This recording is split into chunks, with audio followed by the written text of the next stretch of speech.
जय श्री कृष्ण। कर्क राशि या कर्क लग्न, भाई आपके लिए तो गुरु बहुत मददगार हैं, लेकिन ध्यान रखें अतिचारी अवस्था में, फास्ट रोटेशन में है, 1 महीने में आके वापस लौट रहे हैं आपको, लेकिन संभावनाएं बना रहे हैं। जैसे आपको ये पता लग गया कि भाई अब इस राशि में गुरु आने वाले हैं, तो अब आपको क्या क्या होने वाला है इसकी भूमिका लगभग आपको दिखने लगेगी। गुरु यहाँ पर वर्गोत्तम में है, लेकिन कर्क राशि और कर्क लग्न वाले ध्यान रखें गुरु षष्ठेश भी हैं।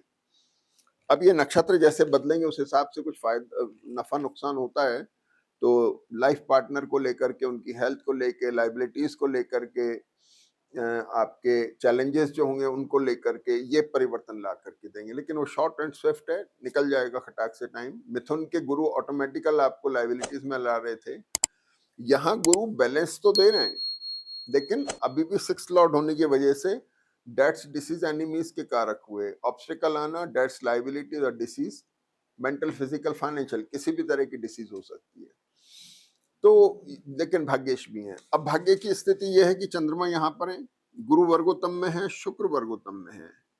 शुक्र वर्गोत्तम में आ गए चतुर्थ भाव में, एसेट के कारक हुए, कुछ ना कुछ खरीदने की टेंडेंसी बनेगी, गुरु सपोर्ट कर रहे हैं। पंचम भाव जो हुआ विद्या बुद्धि संतान का हुआ, संतान के लिए कुछ खास बातें होने वाली हैं, आप कुछ नई डिसीजन लेना चाह रहे हैं।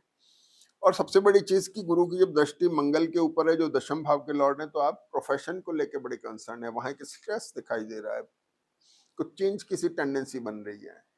अब बचा कुचा क्या हुआ कि लग्नेश और सप्तमेश दोनों के ऊपर गुरु की दृष्टि यहां बढ़ गई।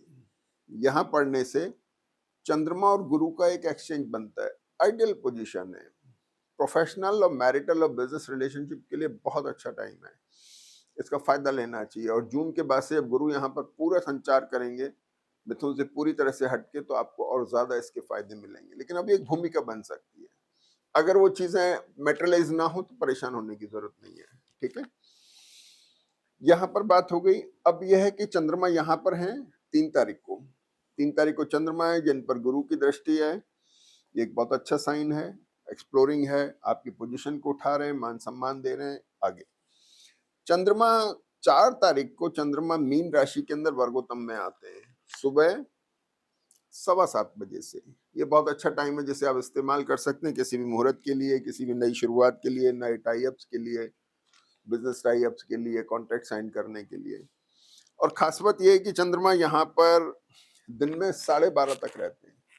तो अब मजेदार बात यह है कि सुबह 7:15 से 12:30 तक तो चंद्रमा यहाँ पर वर्गोत्तम में है, और 12:30 के बाद में चंद्रमा शिफ्ट होते हैं मेष राशि में शाम को 6 बजे तक।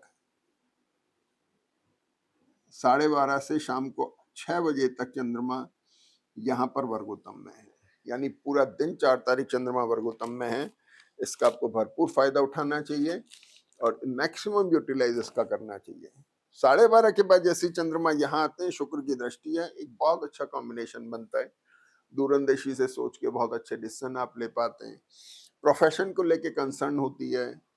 लग्नेश चंद्रमा दशम में चले गए, सारा फोकस प्रोफेशन एसेट के ऊपर आ रहा है। अगली बात ये होगी कि मंगल और बुध का कॉम्बिनेशन भी यहाँ पर है, यानी आप बहुत कुछ करना चाह रहे हैं। मोटी बात यह है कि बड़ा हेक्टिक है चंद्रमा, और यहाँ पर आप बहुत कुछ करना चाह रहे हैं प्रोफेशन पार्ट पे, काम धंधे को लेकर के, बिजनेस को लेकर के, नया वर्क रोल आपके पास में है, आपके पास काम का नया प्रेशर है। त्योहार निकला है, कई दिन की छुट्टियां निकली हैं, प्रेशर तो होना स्वाभाविक है, लेकिन पॉजिटिव साइड में है। अब यहाँ पर मेष राशि आ गई। मेष राशि के बाद में हम ये देख रहे हैं कि 5 तारीख को चंद्रमा शुक्र जो है वृश्चिक नवांश में गए, तो शुक्र का जो वर्गोत्तम कैरेक्टर था यहाँ से खत्म हुआ, वृश्चिक नवांश में आ गए। लेकिन 5 तारीख को एक सबसे खास बात क्या है कि चंद्रमा भरणी नक्षत्र में है, और भरणी नक्षत्र बड़ा अनस्टेबल नक्षत्र होता है, इसलिए जो आपको मैंने कहा 4 को इस्तेमाल करना है, 5 को इस्तेमाल कम करना है। सहज में निकल जाने दीजिएगा, तो बड़े डिसीजन, महत्वपूर्ण मुहूर्त वगैरह जिनको परमानेंट अपने को जिनका इफेक्ट देखना है, वहां पे हाथ नहीं डालना है, सहज में निकलने दीजिए। अनस्टेबिलिटी रहेगी, असमंजस रहेगा, इसको निकलने दीजिएगा। अब हम आ जाते हैं 6 तारीख को, चंद्रमा आ गए वृषभ राशि में सुबह 11:15 बजे। यहाँ चंद्रमा वृषभ राशि में जैसे ही आ जाते हैं, बुध मंगल की इस कॉम्बिनेशन की दृष्टि इस पर पड़ती है। शनि की दृष्टि, लग्नेश है चंद्रमा, बहुत स्ट्रांग है। शनि मंगल की पोजीशन बहुत स्ट्रांग बना रही है। मंगल वो तो उसे फ्रीज कर रहे हैं, सीजिंग आ रही है उसमें, लेकिन दृढ़ता आ रही है, मजबूती आ रही है, उसमें डिसिप्लिन आ रहा है। यानी आप कर्मठ हो रहे हैं, आप कुछ करने की चेष्टा में हैं, डिसीजन डिसाइसिव हो रहे हैं। अब होता यह है कि चंद्रमा यहाँ पर 7 तारीख को एक फिर इंपॉर्टेंट चीज हो रही है। 7 तारीख को सुबह 8:45 से दिन में 2 बजे तक, सुबह 8:45 से लेकर के और दिन में 2 बजे तक ये चंद्रमा यहाँ पर वर्गोत्तम में आ जाते हैं 7th को। इसको भी आप इस्तेमाल कर सकते हैं किसी अच्छे टाई अप्स करने में, मुहूर्त करने में।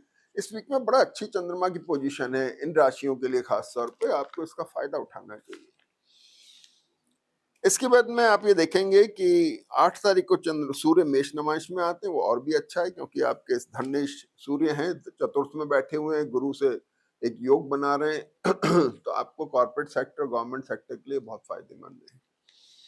8 तारीख को चंद्रमा मिथुन राशि में आते हैं। देखिए और कमाल की चीज हो रही है, इस पर मंगल की भी दृष्टि है और राहु की भी दृष्टि है। ये बहुत एक्सप्लोरिंग पोजीशन है चंद्रमा की।